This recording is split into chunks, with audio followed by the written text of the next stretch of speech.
দেখো বন্ধুরা, মেকআপ আর্টিস্টের কাজ যারা মনে করো যে খুব সহজ ভালো, কিন্তু তার পিছনে যে এত কষ্ট আছে, হ্যাঁ, পরিশ্রম আছে, সেটাও দেখো। এত ঝড় জল বৃষ্টিতে আমার একটা বুকিং আগের দিয়েই ধরা ছিল, কিন্তু এত বৃষ্টি হবে জানতাম না। এবারে এত বৃষ্টিতে বুকিংটা যেহেতু নেওয়া আছে, সেহেতু আমাকে যেতেই হবে, কেননা তারও একটা বুকিং আছে আমার কাছে। তবে তার একটা সাজার মেকআপ করার একটা জায়গায় যাওয়ার ব্যাপার আছে। তাই আমাদের যতই কষ্ট হোক, আমাদের কিন্তু কাজের বুকিং যখন নিয়েছি যেতেই হবে। দেখো, আমি এই ঝড় জল বৃষ্টিতে পরিশ্রম করে গেছিলাম বাঘাযতীনে। গিয়ে কাছেই ছিল, কিন্তু বৃষ্টিটা তো খুব ভালোই হয়েছিল। এই কয়েকদিন আগে তো আমি আমার ক্লায়েন্টের বাড়ি চলে গেছি।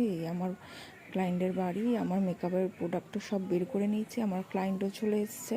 তো দেখো আমার পার্টি মেকআপের লুকটা কেমন হয়েছে, আশা করি তোমাদের খুব ভালো লাগবে।